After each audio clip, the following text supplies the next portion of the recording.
session 99. Can you believe we're almost at 100? Genesis 36. I'm not going to read all of this to you. This is the history and the generations of Esau, right? 36 verse 1 says, these are the generations of Esau, who is Edom. Edom is Edom. So we know that the Edomites, who are the descendants of Esau, was a huge problem to the Israelites. We have handled this before. Remember, where Moses with the children of Israel who came out of Egypt wanted to journey through the land of Edom on their way to the promised land, and Edom wouldn't allow them. Although Moses said, but we are your brothers, we just want to journey through your land. We will not eat your food off your field. We will not even drink your water. Let us just journey through the land. But Edom took up arms and they wanted to make war with Israel. So unfortunately, Edom has the reputation up to today. The descendants of Ishmael and Esau got mixed because Esau married into Ishmael's family, and Edom is and has been a thorn in the side of Israel all these years. And we read about Edom all the way. I'm going to show you that even from the descendants of Edom, who also represents the Gentile nations, the pagan nations, how even some of them, in the book of Mark, in the time of Yeshua, how even some of them came to Yeshua. But we read about Edom all the way through the Bible, all the way to Revelations, when it comes to the enemies of Israel, and how God, in the prophets, in the Old Testament, he also pronounces curses on Edom for being an enemy of Israel. And that's where God prophesies that all the enemies of Israel will be destroyed in the last days. But out of those enemies, out of every nation, tribe, and tongue, individuals are coming to the Messiah.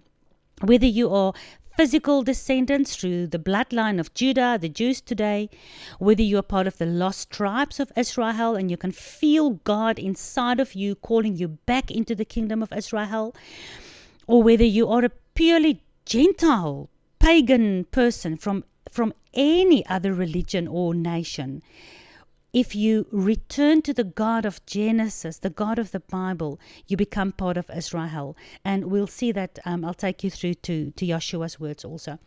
All right. So from verse 1 to verse 6, I'm not going to read. You can go through that. That's just the generations of Esau.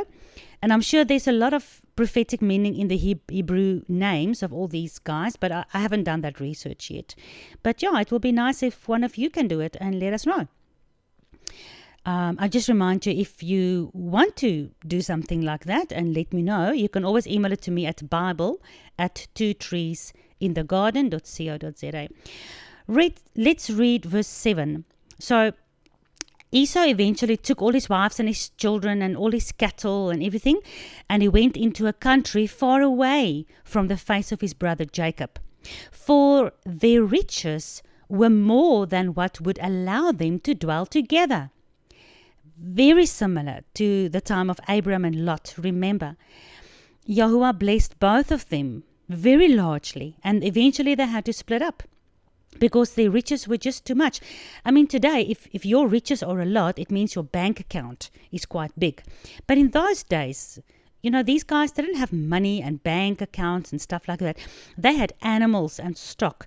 So when you had a lot of riches and your animals were a lot, let's say you had 1,000 sheep and 250 goats and whatever, you can imagine that if you had so much and Esau had so much, it's impossible for you to dwell together, because the amount of people and the amount of tents and the amount of cattle is just logistically impossible to sort out while it's mixed up and while it's together. So they went. Esau went away, for the riches were more than they would. The riches were too much for them to handle when they dwelt together. And the land in which they were gerim, strangers, could not bear them both because of their cattle. Although the land was promised to Abram, Isaac, and Jacob, it wasn't taken into possession yet. We have to now go through the whole prophetic journey, how Israel eventually became slaves in the land of Egypt, and then Yahweh brought them back, but it took 40 years because they weren't obedient to him. And eventually when Joshua went into the land of Canaan, where the Canaanites dwelt before, then only did they take the land in possession. So it's also amazing in the prophetic how both Esau and Jacob is still called strangers in this land. They didn't possess the land yet, right? Yeah, Jacob bought a piece of land where he, the piece at Machpelah, remember, Shechem. He bought that piece of land, but the rest of the land hasn't been taken into possession yet. Just like us, the descendants of Israel, we are also strangers, like Paul confirms. We are just strangers in this earth.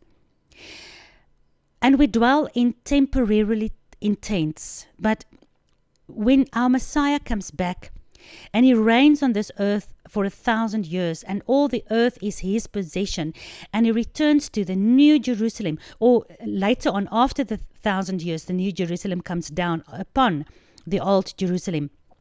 But during the Feast of Tabernacles, we will go up to Jerusalem and dwell there with our Messiah at that physical, geographical ha-makom, the place, right?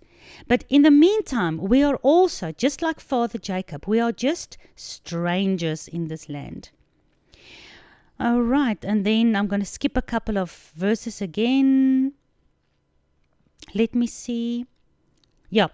I'm going to skip all the verses where he just talks about all the generations of Esau. The rest of these verses, all the way to verse 43, is just regarding Esau and all his children and his children's children, and who stayed in which area, and so on. But just to confirm Edom, let's quickly look at a bit of the prophecy about Edom. So we know that the messianic seed line is through Abram, and then Isaac, and then Jacob, and eventually through Judah, in terms of the house of Judah and the kings, but through Joseph in terms of the house of Israel and the nations. Edom's genealogy is included in this book, in the book of Genesis. It's placed there to document that the descendants of Edom are not native Israelites. Many still today teach that Edom is part of the chosen seed because they come from Abraham. That's true. Ishmael comes from Abraham, and also Esau, his grandfather, is Abraham, right? However, as these genealogies in chapter 36 shows, they cannot be the chosen seed, since they do not proceed from Abraham through Isaac through Jacob, but merely through Abraham only, as their grandfather. Therefore, we do call today's Muslim people, you know what, we can very easily call them our brothers, because we have the same great-great-great-grandfather, right? But regrettably along the way, just like in the life of Esau, he went and he married pagan women. He didn't honor his father and mother or the God of Abram, right? He went and he intermixed with paganism. And that's exactly where our brothers, the Muslims, are today as well. Although we have the same great-great-great-grandfather, right? They have mixed with paganism. What they believe today is and there's no time to go into that, but it's absolutely amazing to see exactly where the religion of Islam, where it was born, how it was born. If you go into the life of the Prophet Muhammad, you know this, it's just amazing. I have so many books. I even have the Quran, and I can show you so many interesting things on how this Prophet Muhammad actually went into trances. And you know that when people say sometimes that God speaks to them and then they write, and they don't even know that they're writing, and then when they wake up out of the trance, then they've written a letter, and now they say it's from God. The Bible doesn't agree with that.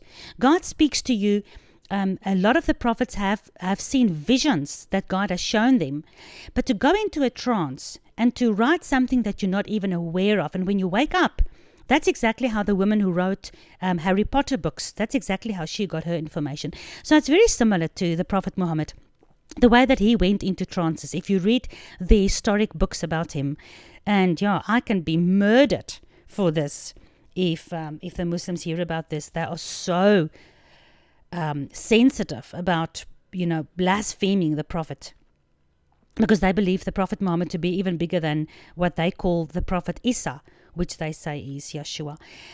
But nevertheless, where the pagan roots of Islam is, and they worship Allah, and in the Hebrew, Allah means curse, and they are the descendants from the seed line who doesn't have the seed of the tree of life in them.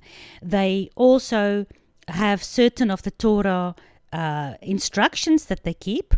But I mean, while Muhammad was in the trance getting the Quran, which they believe is the last testament, while he was getting that apparently from the angel Gabriel, he forgot half the stuff that he was supposed to teach the people of Islam, because he taught that you cannot eat pork, you have to keep yourself clean from pork, but then he totally forgot to teach them that in the same you can also not eat prawns, because prawns are just the pigs of the ocean.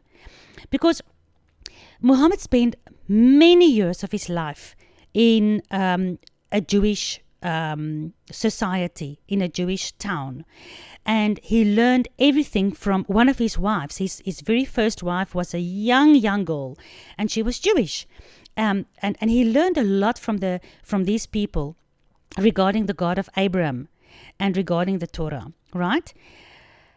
But then when he proclaimed himself to be a prophet, the Jewish people did not accept him. They rejected him.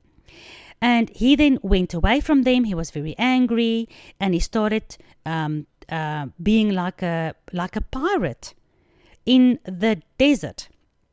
And all the ruffians and the castaways and the undesirables followed him, and he gathered a lot of men around him, and they just went through the desert and they killed everybody and they stole and they became quite rich. And eventually he went back to Medina. Medina was the town where he learned from the Jewish people and where he wanted to be a prophet to them, and they didn't accept him, and he murdered them, he slaughtered them. And that's when he started, he was very deep in occultism. That's why the Jewish people rejected him. And then he started his own religion, and he started getting voices in his head, and he wrote the Quran. And if you read the Quran, you'll see that he's got some of the Torah in it, but then he forgot half of the same verses. So he will teach one thing on the one hand, which is good, but then he'll replace that with something that's bad, that totally makes us understand that he's not... what they believe is not Abrahamic, although they claim it to be. Okay, that's just a little bit of history. But let me take you now to Edom in the New Testament, because at the end of the day, that even individuals from the Edomite tribes can also come back into the kingdom of Israel if they are repentant of their sins and of their blasphemy and of their false religion, and they come back into the faith of the God of Abraham, Isaac, and Jacob, and they place their faith in the Word of God, especially the Word of God that became flesh, Yeshua. Because now I want to take you to Mark, New Testament, Mark chapter 3. I'm going to read to you from verse 7. And Yeshua with his disciples went to the sea. And remember, the sea I showed you in the book of Revelation is always symbolic of nations and peoples. So he went to the sea, representing he wants to speak to everybody on earth, to all the nations. And many people from Galilee joined him, and many people from Judah. Amazing, you see the two houses again, hey? Because Galilee was in the northern region and Judah in the southern region.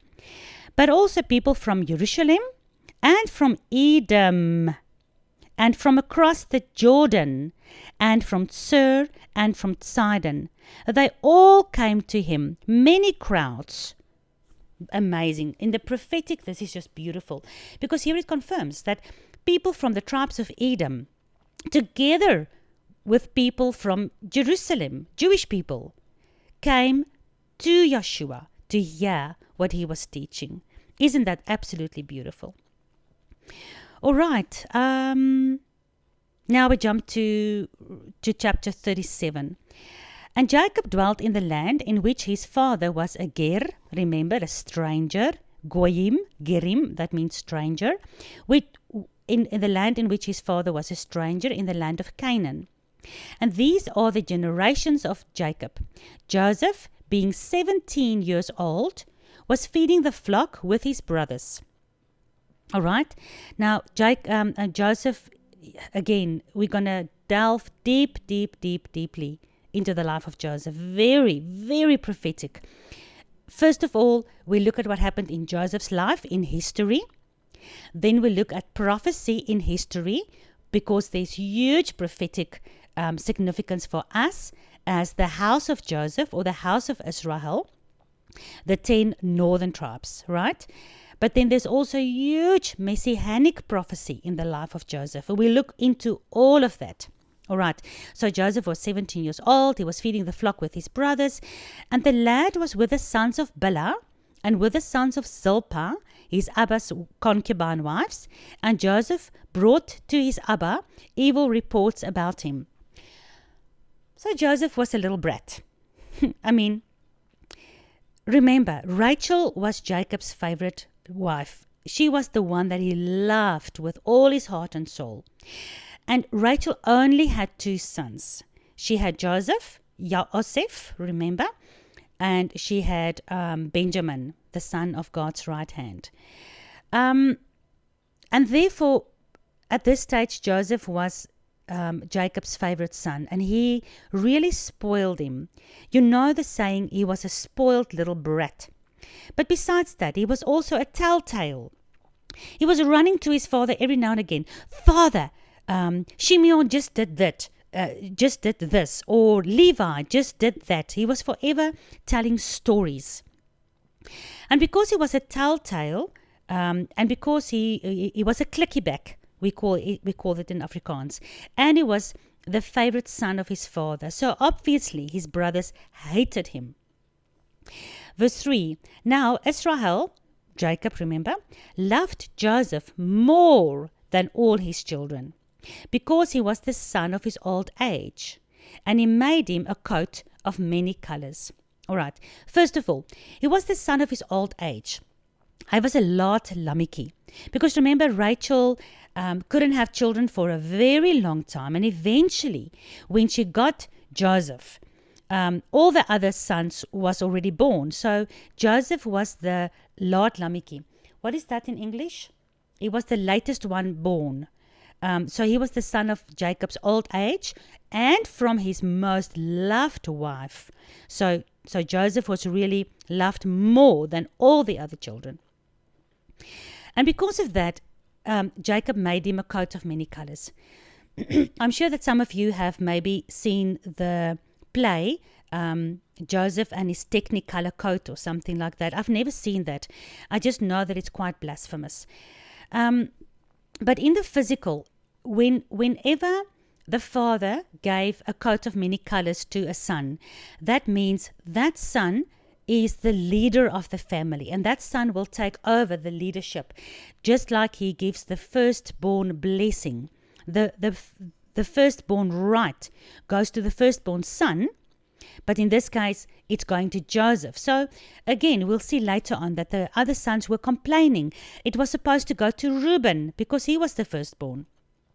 But God always, we've dealt with that in detail. He has always chosen his firstborn because he knows the end from the beginning. And he knows which son has the seed, the seed of God in them. And that's why he always chose the secondborn and not necessarily the firstborn.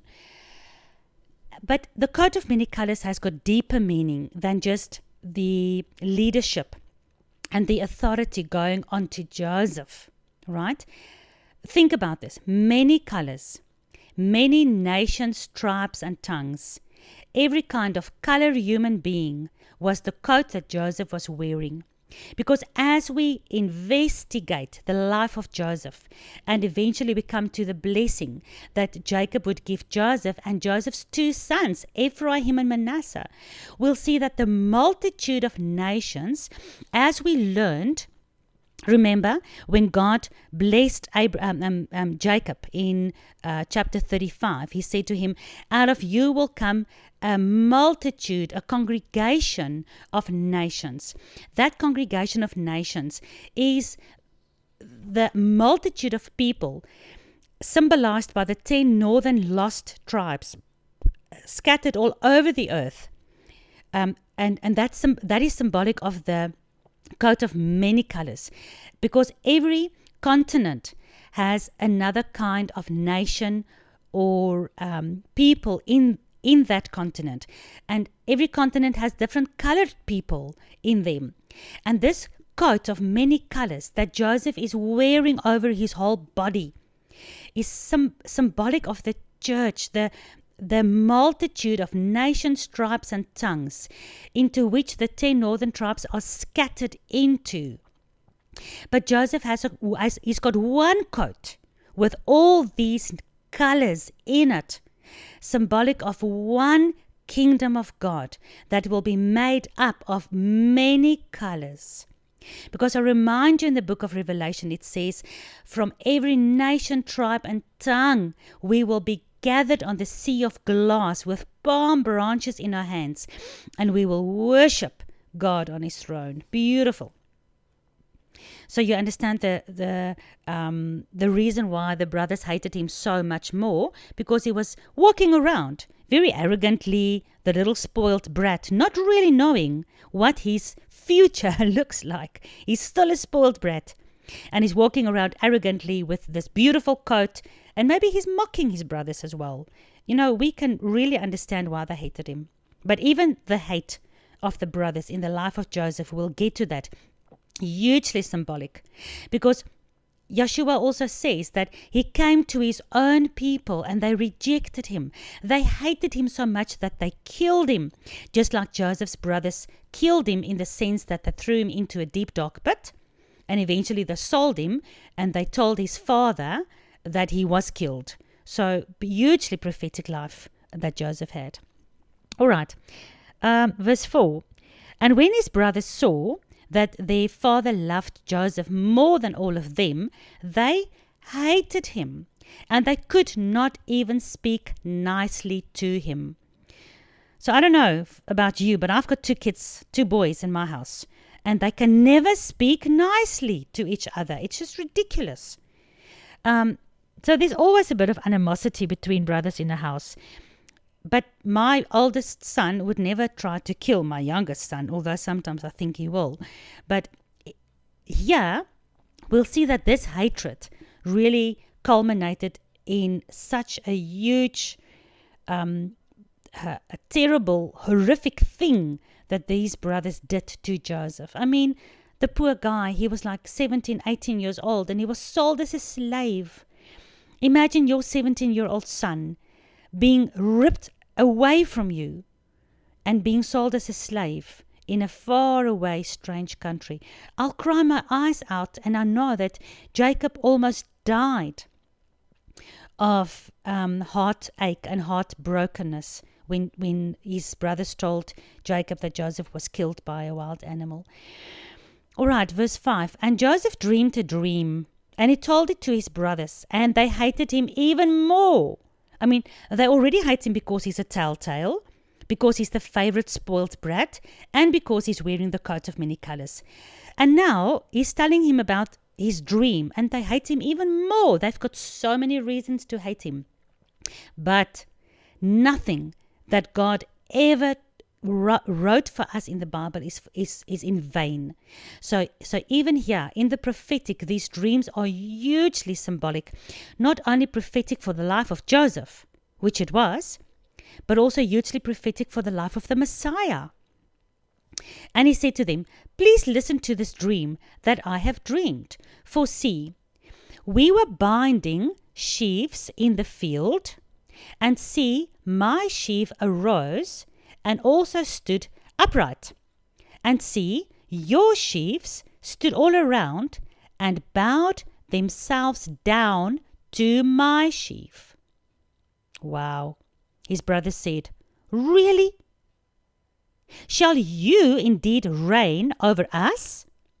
Or shall you indeed have dominion over us? Oh, and they hated him even more for his dreams and for his words. But we know by now that this dream wasn't in vain. Because remember, many years later, the brothers would come into Egypt because they learned that there was food there during the famine. And they came and they did bow themselves to this sheaf of Joseph. So we know that this dream was given to Joseph by God. But we also know in the prophetic that every knee shall bow and every tongue shall confess that Yeshua is the Messiah. And just like that, all the tribes of this world, especially of the Jewish tribes, the house of Judah, there will come a time, just like Paul said in Romans 11, there will come a time that they will also bow in recognition in front of the Messiah. Maybe not recognizing him yet 100%, just like Joseph's brothers did not recognize him 100%. Because by the time that Joseph's brothers bowed in front of him, they still thought he was the second in command of Egypt. They didn't recognize him. And just like that today, the house of Judah does not recognize Yeshua. They think he's a sun god. If they look at the Jesus that is prophes or that is what is the right word? Preached to them, they see somebody that makes the Christian people free from the law. They see somebody that is born on 25 December together with all the other sun gods. They see somebody that we worship on Easter during the feast of Ishtar. So they reject him. They don't recognize him as the Jewish Messiah prophesied on every page of the Old Testament. And that's why they reject him, because Joseph also looked like a sun god. If you just Google ancient Egyptian pharaohs, you can see that they look like gods. They were dressed in the sun god regalia. So they hated him even more for his dreams, because they never thought that they would actually bow in front of Joseph. They didn't know what was going to happen. And when they threw him into that deep dark pit, and when they eventually sold him as a slave, just like Judas Iscariot sold Yeshua for the wages of a slave. Because if we look in the Torah, we will see that a slave and a woman, their value was 30 pieces of silver. And remember, Judas sold Yeshua for 30 pieces of silver. Can you see the prophetic significance in this?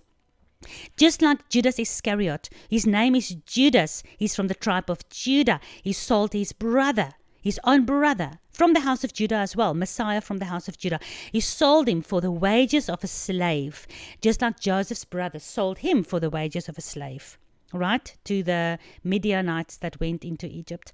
So it's hugely prophetic. They never thought, after they sold him, that they will ever see him again. And they totally forgot about this dream where they bowed in front of Joseph.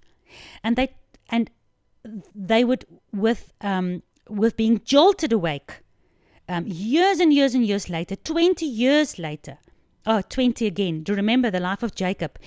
It took him 20 years to work for his two wives and to be a slave, basically, in the house of Laban until he went back to his father's house. Also in the life of Joseph, 20 years until his brothers came and they actually bowed in front of them, just like he dreamed. Verse 9, and he dreamed another dream, and he told it to his brothers, and he said, see, I have dreamed yet another dream, and see, the sun and the moon and 11 stars bowed down to me.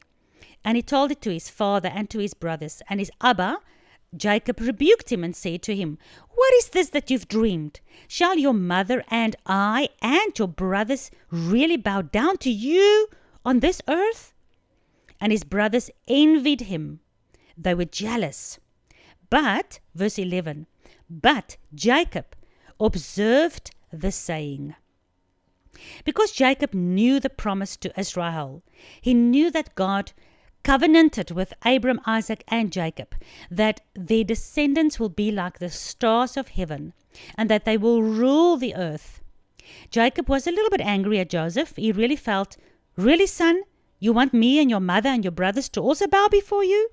But he knew that God never gives dreams in vain.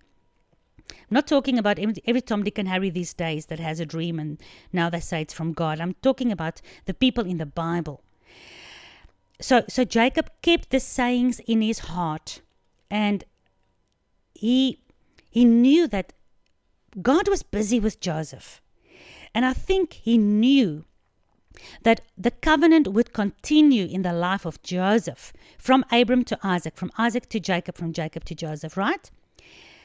And that's why he was so devastated on two levels when Joseph was basically killed, when his brothers said that Joseph was killed. Not only because he loved Joseph so very much, and Joseph and Benjamin was the only things he had left from his loved wife Rachel because she died, but also because he really started believing that the covenant promise would be through the life of Joseph. And now that Joseph is dead, he didn't know how God was going to fulfill his covenant and his promises. So on so many levels, we can see all of this working out in the prophetic. All right, we are over half an hour. We'll continue with this amazing life of Joseph tomorrow.